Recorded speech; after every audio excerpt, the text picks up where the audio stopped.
He sat on the green metal bench outside the 37th and Federal bus stop, same place every morning, rain or shine. The Denver wind rattled the chain-link fence behind him and pulled at the frayed hem of his coat. A battered thermos sat by his foot. Lid cracked. His gloves were fingerless, revealing hands too steady for a man his age. Most people walked past him. Some gave a nod. Others avoided eye contact. He mumbled to himself sometimes, or sat still and just watched. A couple of kids from the high school called him Professor Crazy when they passed, their backpacks thudding with every stride.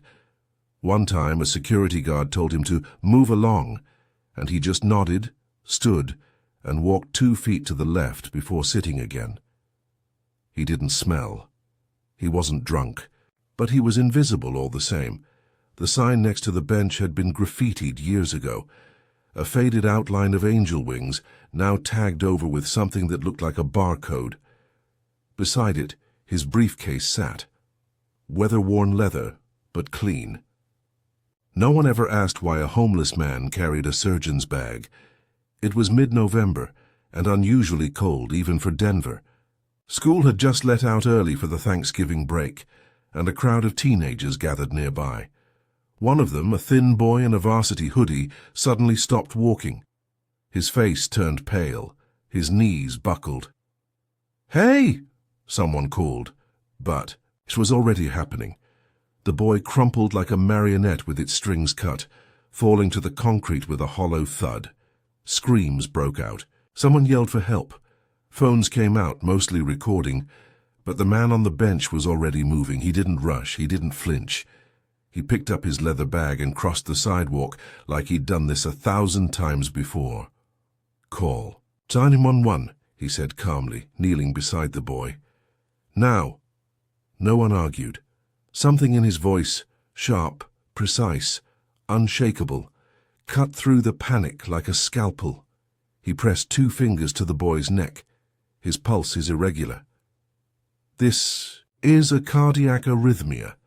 The boy's lips had started to go blue. A girl with braces knelt beside them, panicking. "He has asthma." "This isn't asthma." The man's eyes moved with the speed of a trained diagnostician. He opened the bag. Inside, not random junk, but exact, sterile tools. Not modern, but well cared for. He pulled out a small roll of tubing, a folded fabric strap, and an old stethoscope that looked like it belonged in a museum. "Hold his head," he said to the girl. "Gently." He worked like he'd done this under gunfire, like he wasn't cold, wasn't homeless, wasn't forgotten, and then a slow, weak breath. The boy's chest rose like a balloon re-inflating. Color returned to his lips. His eyelids fluttered. The sirens were in the distance now. The man stood before they arrived, slung the bag back over his shoulder, and walked back toward the bench. "Wait!" one of the students called after him. "Who are you?" He didn't answer. He just sat back down, hands folded in his lap. Eyes closed, breathing steady. By the time the paramedics pulled up, he looked like just another shadow in the wind. The paramedics rushed to the boy's side, voices clipped and urgent, but he was already conscious now. Groggy, frightened, but breathing. "He saved me," the boy muttered, pointing weakly toward the bench. 2 of the teens turned, but the man was no longer there. The bench sat empty except for a folded newspaper, weighed down by a half-full thermos.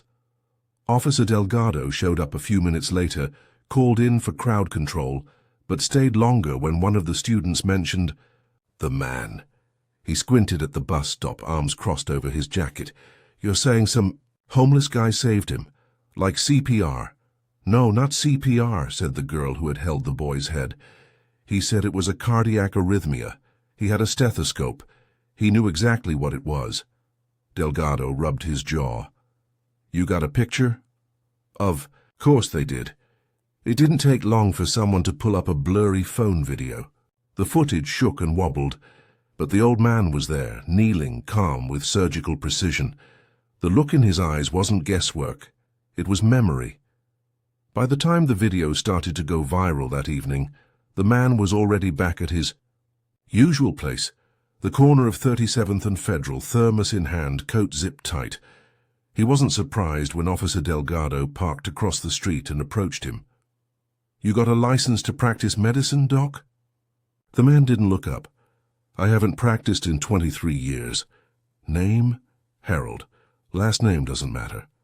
"Well, Harold," Delgado said, crouching beside the bench, "you got half of Jefferson High thinking you're some kind of angel." "I'm not. You're not homeless either, are you?" Harold gave a half smile, tired, tight-lipped, as if he'd heard the question too many times. "I'm not without a place to sleep," he said, "but I don't belong anywhere either." Delgado stood slowly. "You're not in trouble. The kid's stable. His parents want to thank you." Harold shook his head. "They'll forget me tomorrow." "You underestimate teenagers," Delgado muttered, slipping a business card onto the bench. "But don't go disappearing. Someone might need you again." The next morning, the bench was tagged with a new message in chalk. "Thank you, Dr. Bench." No one admitted to writing it, but it stayed there all day. And when it rained that night, someone rewrote it again the next morning, bigger, bolder. By Thursday, Harold noticed something strange. People stopped, not to judge, not to scowl, but to ask. Ask about their pain, their chest, their back, their numb fingers or their sleepless nights. As if some rumor had gone around that the man on the bench could see what doctors missed. And Harold? He listened. He looked them in the eye. Sometimes he said nothing.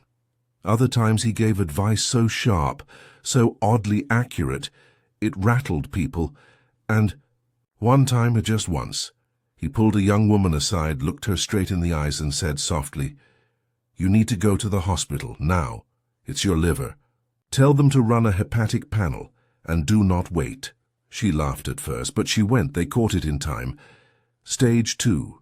She emailed a local news station later that night. By Friday, cameras showed up at 37th and Federal, but Harold was gone. Just the bench, just the thermos, just the message in chalk. He sees what they don't. By Sunday morning, the bench at 37th and Federal had become something else.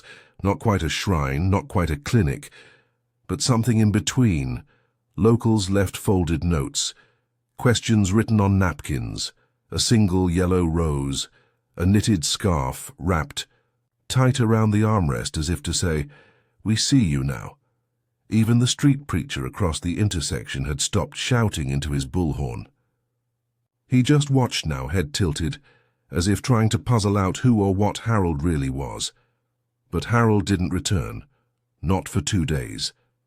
Then on Tuesday, just as the early buses began their wheezing crawl down Federal Boulevard, he appeared again, as quietly as he had vanished.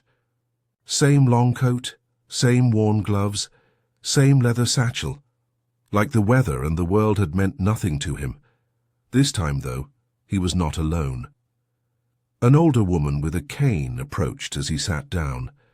She wore a faded apron under her coat, the kind cooks never take off, and her eyes were watery from more than just the wind. "You were a doctor once," she said, not asking. Harold didn't look at her. "I was. You still are." He nodded once, slow. "My knees. They lock when I sleep. I can't stand right in the mornings. My doctor says it's arthritis. Gave me pills that make me dizzy but don't fix nothing." Harold looked at her. Hands first, then her eyes, then how her cane leaned not against her but slightly outward. "May I?" he asked, gesturing gently to her wrist. She hesitated, then offered it to him. He pressed his thumb just below her palm, held it there a few seconds, then moved to her elbow. She winced. "Not arthritis," he said quietly. "You have early synovial. Inflammation, likely from repetitive strain. Cooking, maybe." She stared at him. "There's an herbal compress that may help," he added. "White willow bark crushed with ginger and warm water. Wrap your knees at night. Elevate your legs. She blinked. You don't want money? Harold looked at her for the first time. No. He stood and rummaged through his satchel, pulled out a small cloth pouch and handed it to her. I made some. She took it like it was gold. By the end of that day, 6 more people had approached him. Not all with medical needs. Some just came to sit. One man cried silently beside him for 10 on Wednesday afternoon. The first official-looking person showed up. She was tall in a camel-colored coat and had the kind of stride that said she was used to being listened to. She carried a leather-bound folio and had a pin on her lapel, City of Denver Public Health Division. Harold watched her approach from the corner of his eye. She didn't smile, didn't sit, just stood, looking down at him like a problem that wouldn't go away. You're Harold Emery, correct? He looked up slowly. The wind blew dust across the sidewalk. I am. I'm Dr. Janice Lynn, Deputy Director of Community Health. I'd like to talk to you about some concerns. I don't practice, he said evenly. I give advice, nothing more. You're not licensed anymore. No. I surrendered it after the trial. She blinked. So you admit you were... I was never convicted, he cut in. But I didn't fight the board when they asked for my license. Her beat passed between them, her grip tightening on the folder, his face calm as still water. The boy last week, she said finally. He lived. His parents are grateful. That's good. But this... What you're doing here, it's complicated. You're dispensing medical advice. Possibly herbs, we've had complaints. Harold turned away. From whom? She didn't answer. Instead, she opened the folder and pulled out a neatly folded flyer. This is from a free clinic 3 blocks down. We'd like to refer some of these folks there instead. Licensed physicians, proper facilities. He took the flyer, skimmed it, then looked up. How many doctors at that clinic speak fluent Spanish, Korean, or Navajo? She hesitated. How many of them make time for someone without an ID, without papers, without insurance? I understand your concern, but this isn't sustainable, she said. You've created a following, and that makes the city liable. Harold folded the flyer and tucked it into his coat pocket. Then tell them not to follow me. Dr. Lynn exhaled slowly. You're not a villain, Mr. Emery, but the system doesn't know what to do with you. Then let me be nothing. She looked at him for a long time, maybe searching for the arrogance or defiance she'd expected. But all she found was a man sitting in the wind, surrounded by silence and chalk. She walked away. That evening, a woman in a Walgreens vest came by on her break. She asked him about her daughter's recurring fevers. He gave her a suggestion involving diet, rest, and one small warning: check her vision at night. If her pupils don't respond evenly to light, go. The woman didn't question it. She just thanked him like he was a priest. Across the street, from the upper floors of an office building, a man in a pressed suit and earpiece watched through a tinted window. He didn't blink. He picked up the desk phone. Yeah, he said. It's him. He's resurfaced. He paused. No, not just a story now. He's building something. You'd better get here soon. The next morning, Harold arrived to find the bench freshly painted, dark green again, the graffiti scrubbed clean. The city seal now stenciled on the side, a small plaque bolted to the metal slats. This bench maintained courtesy of Denver Metro Transit. Please keep clear. He ran his fingers over the plaque, understanding exactly what it meant. They were preparing to move him, an empty gesture that looked like maintenance, but underneath it, quiet erasure.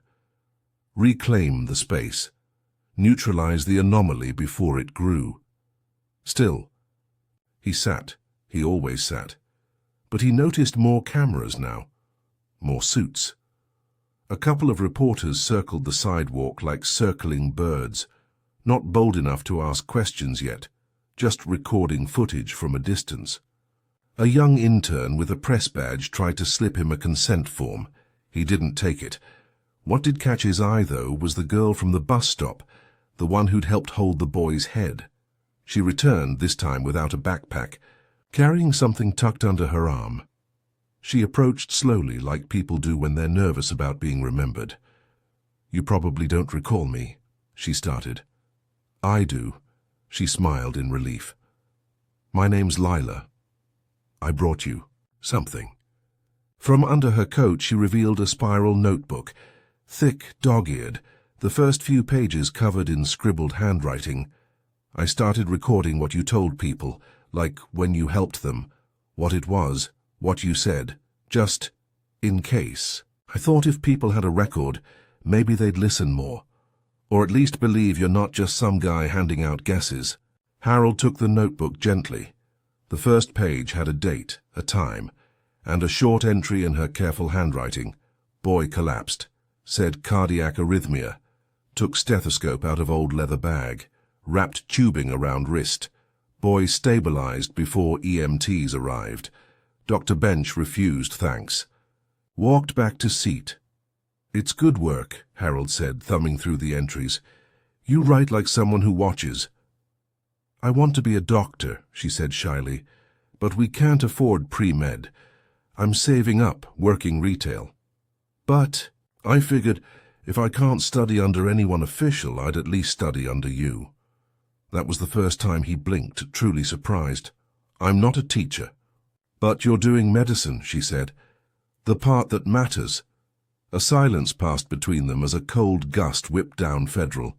Harold looked at the line of people waiting for the bus, some glancing over, pretending not to stare. A woman held her wrist.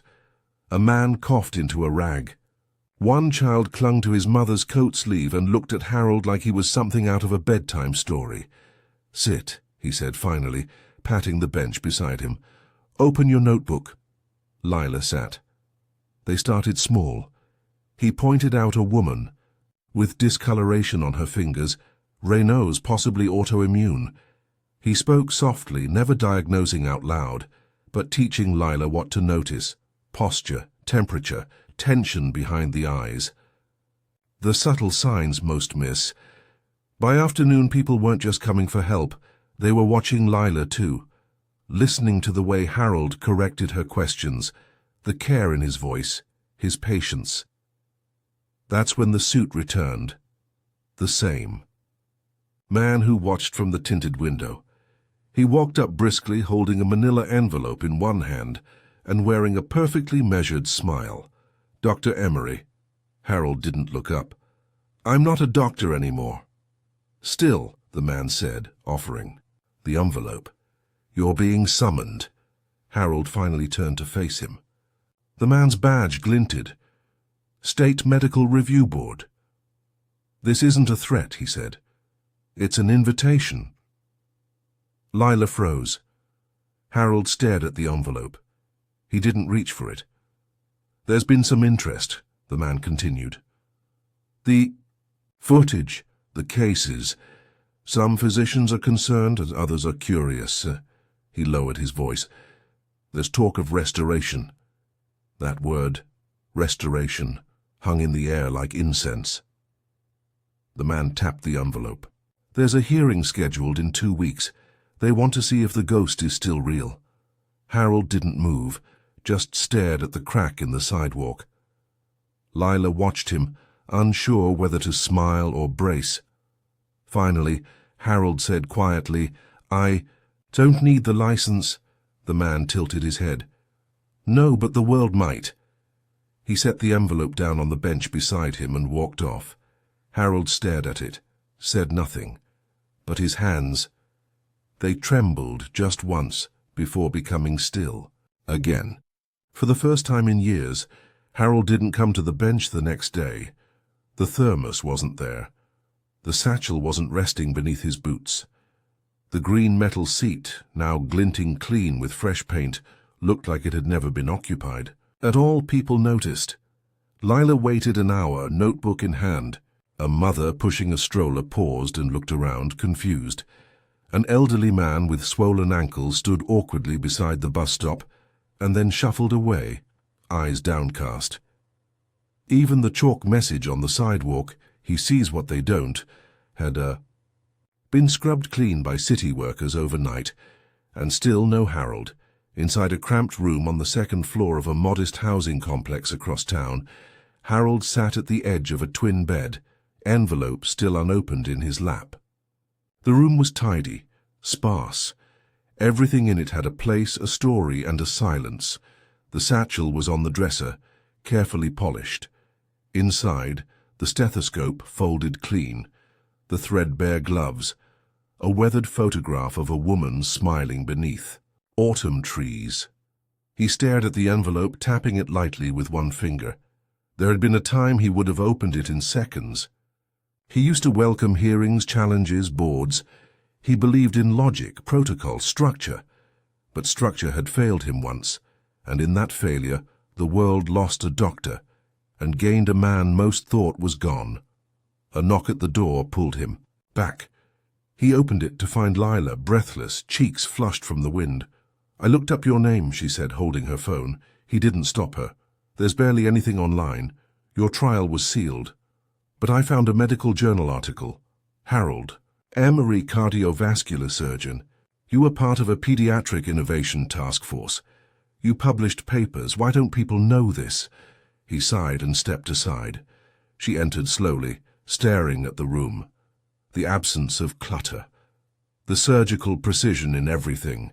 Even the way the books on the shelf were arranged by subject, not color.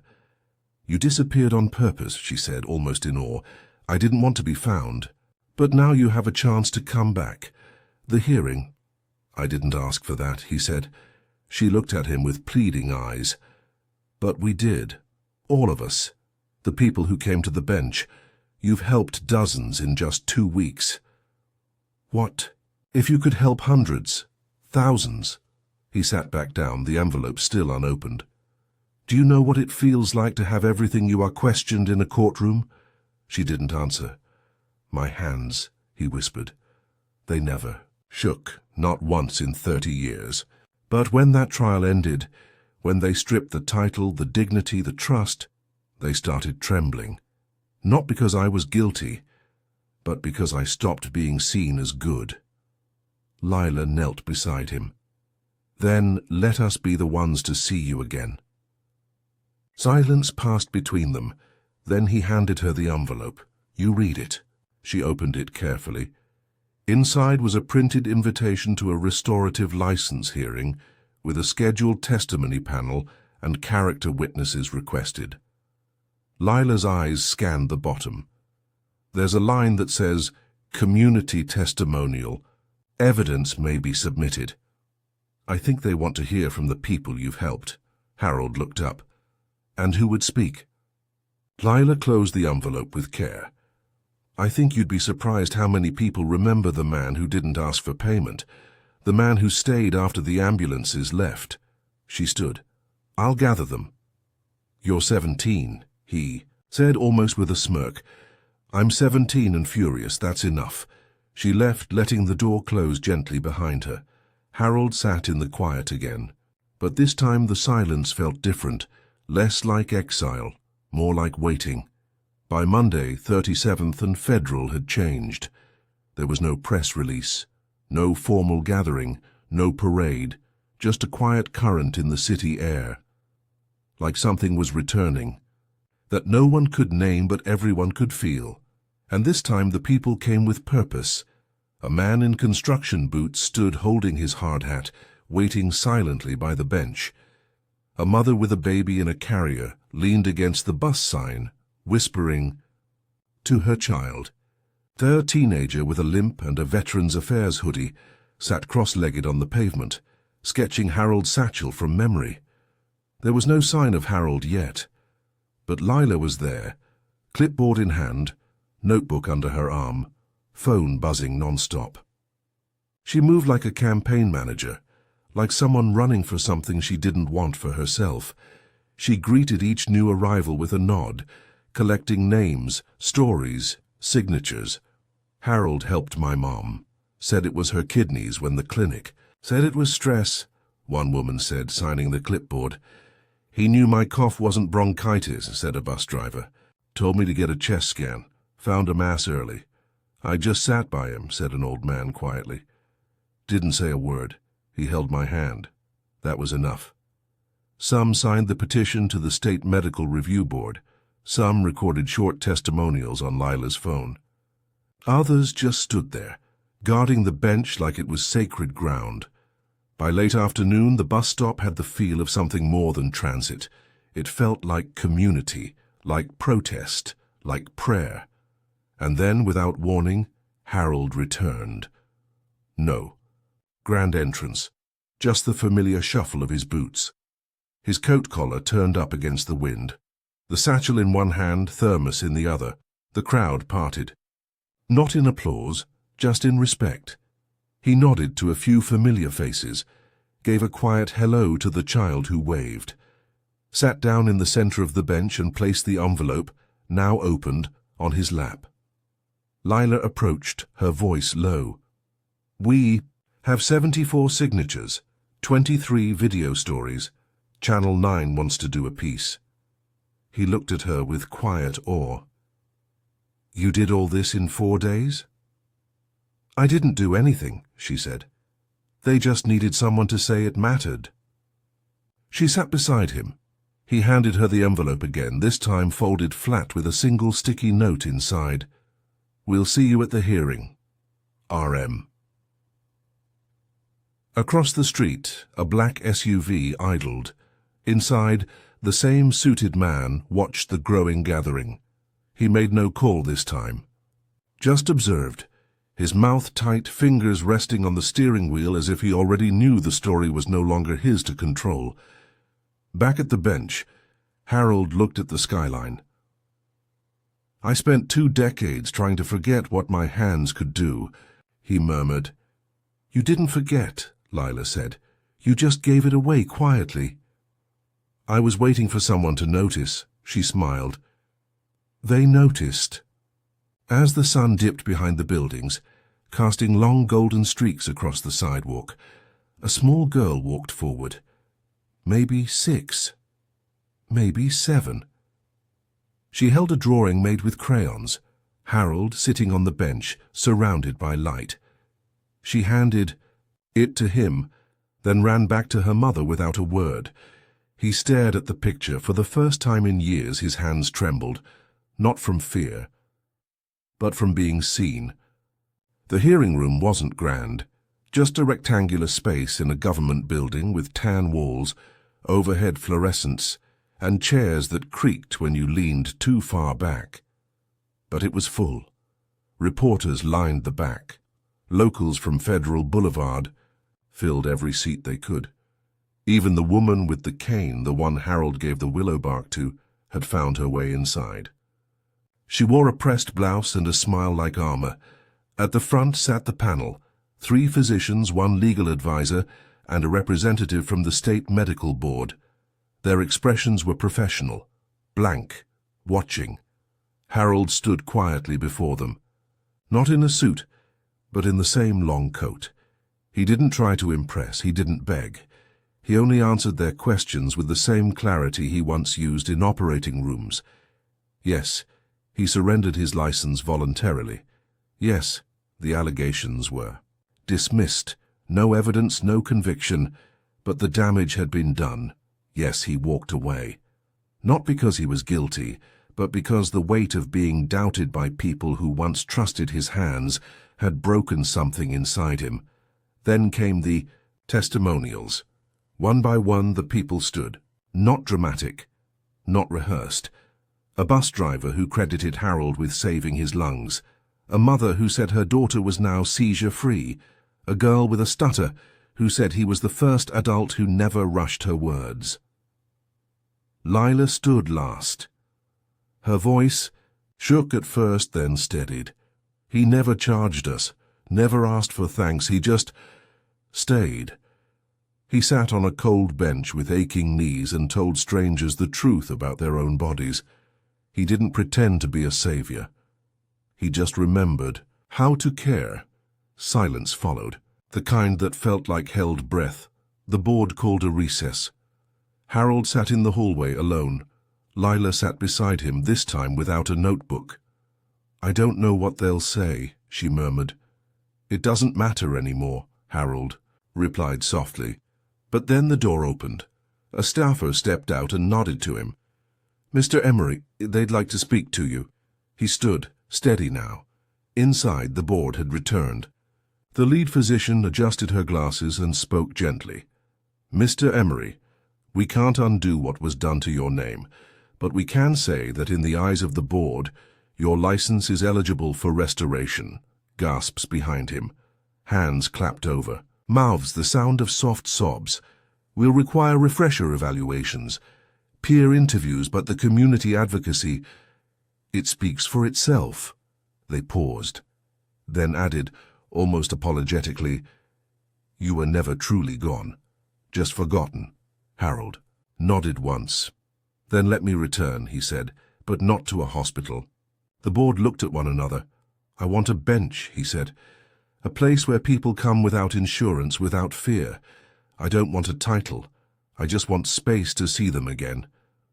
The lead member looked at him, a long, quiet gaze, then nodded. 2 weeks later, the bench at 37th and Federal was replaced. In its place, a sheltered alcove with a built-in seat, a small steel plaque that read, "In honor of Dr. Harold Emery, street healer, community guardian." Lila sat beside him that day wearing her college sweatshirt, University of Colorado Pre-Med, a gift from the scholarship fund that formed in his name overnight. Harold wore a stethoscope again, not because he needed it, but because it meant something now. As the sun set behind the Rockies, the line grew long again. One man, one bench. But this time, the whole city knew exactly who he was.